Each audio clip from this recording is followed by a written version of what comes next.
There were many strange and bizarre-looking bombers in the French Air Force before and during World War II, but they also had many modern designs with great performance. We will talk about one of these today, which was considered one of the best medium bombers when World War II broke out, with impressive bomb load and speed comparable to the later American B-25 and B-26 models. But sadly, the French Air Force only had a handful of them in service at the time of the German invasion. These were the LeO et Olivier 45 models, but butchering their name once is enough, so from here on I will just call them in their easier and more common name as LeO 45. So let's see the history of these bombers today.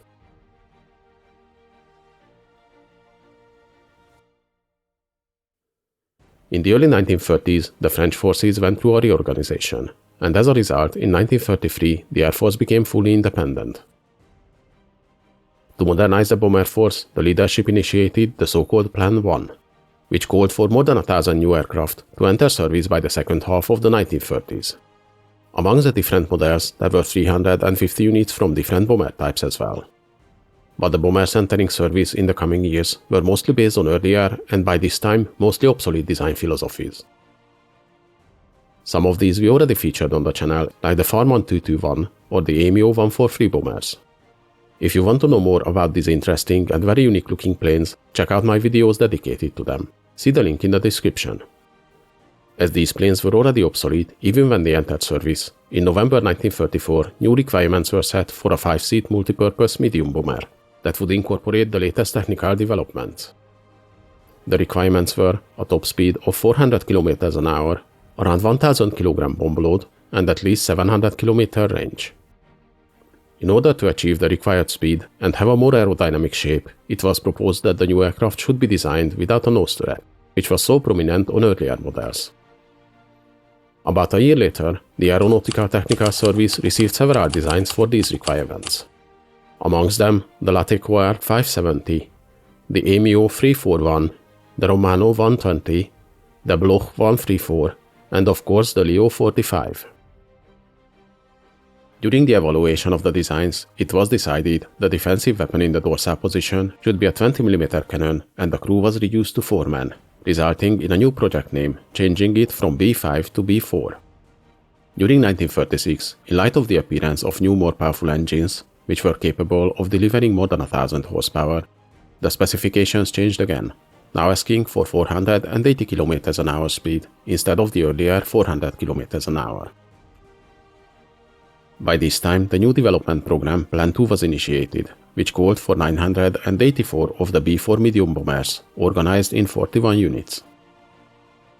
Most of the proposed designs received a contract to build prototypes, and the LeO 4501 model was finished in January 1937 and made its maiden flight the same month, powered by 2 Hispano-Suiza 14A radial engines, developing 1080 horsepower each.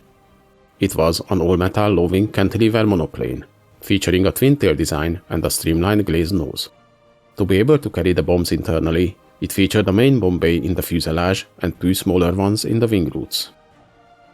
It could carry a maximum of 1400 kilograms of bombs, and its armament consisted of a 20mm cannon in the dorsal position, a 7.5mm machine gun in the ventral position, and a fixed forward-firing 7.5mm machine gun in the nose.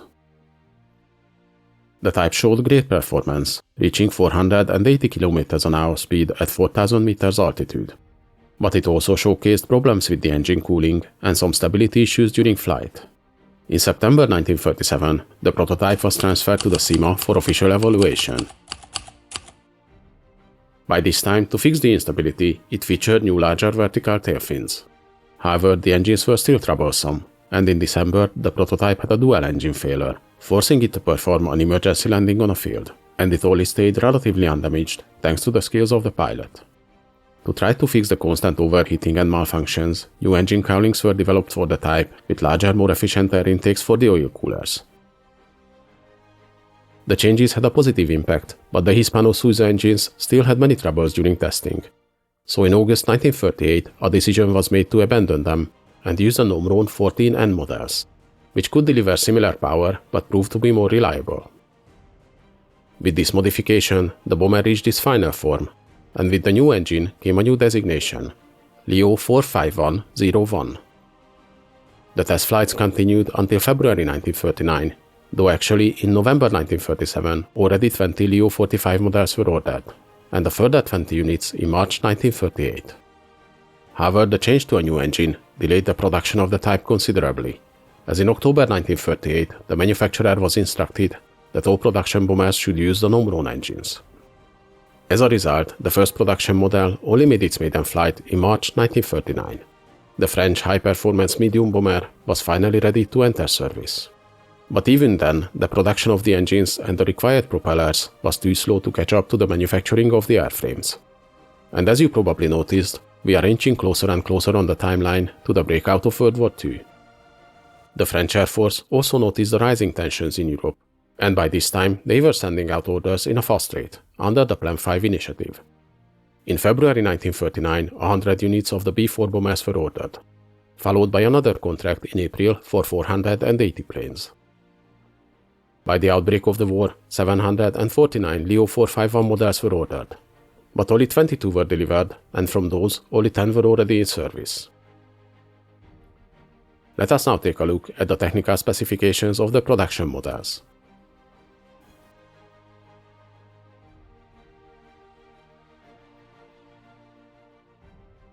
The LeO 451 was 17.17 meters long, with a wingspan of 22.52 meters, roughly the same size as the later B-26 bombers.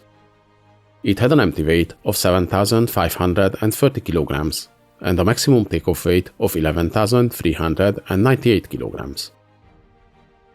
The bomber used two Morane air-cooled radial engines, each of them producing 1,060 horsepower. With these engines, it could reach a top speed of 498 km an hour and a cruise speed of 420 km an hour. It had a service ceiling of 9,000 meters and a range of 2,900 kilometers. The plane's armament consisted of one 20mm cannon in the dorsal turret, a 7.5mm machine gun in the ventral position, and another 7.5mm machine gun in the nose. It could carry a maximum bomb load of 1,400 kilograms, either two 500 kilogram or five 200 kilogram bombs in the fuselage, plus a 100 or 200 kilogram bomb in each wing.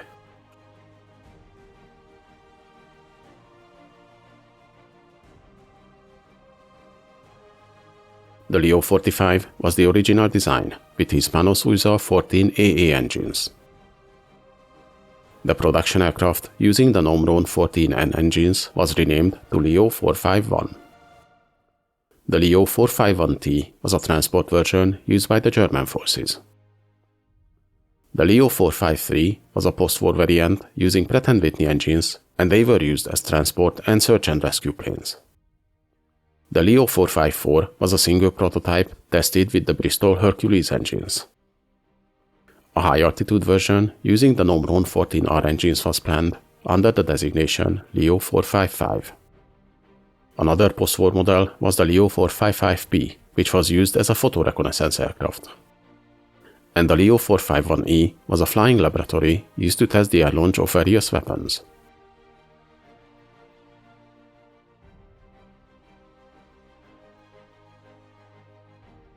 As we mentioned earlier, despite the large amount of LeO 45 bombers ordered and additional production lines set up, at the outbreak of World War II, only 10 of these bombers were in service with the French Air Force.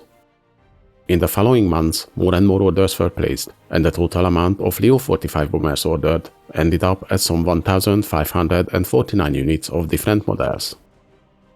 Before the Battle of France began, the accelerated production resulted in the delivery of 222 planes, but only 54 of those were combat ready by May 1940.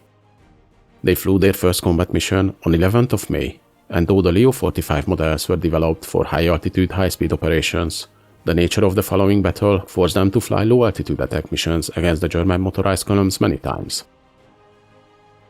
Their high cruise speed and a very dangerous 20mm cannon in the dorsal turret in theory could keep them relatively safe, but because they flew low-altitude missions and many times without fighter cover, the German fighters usually had an advantage against them.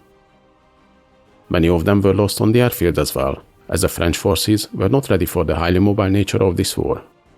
Despite the heavy losses, the units were able to get new planes, as now the production ramp up before the war paid off, and these bombers were built in a very fast pace.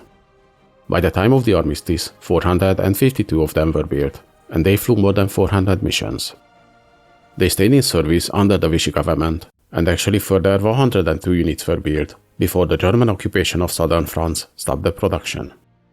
They flew numerous missions in North Africa, and from 1942 the captured bombers were used by the Allies as well, mainly for transport duties, but they were also deployed a few times on bombing missions during the Tunisian campaign. The German forces also used some of these planes as transports, and 12 of them were in service in Italy with the Regia Aeronautica as well. After the war, most of the 67 surviving planes were used for years as transports and trainers, and some of them for specialized work. The last of them retired in 1957. The LeO 45 series was a very advanced design for its time, on par with later medium bombers in speed and bomb load. But they are barely known as they had very little time to show their qualities because of the quick fall of France. Hope you guys enjoyed this video. Please leave a like, subscribe to my channel, and in the comments let me know if there's any interesting events or vehicles you'd like to see.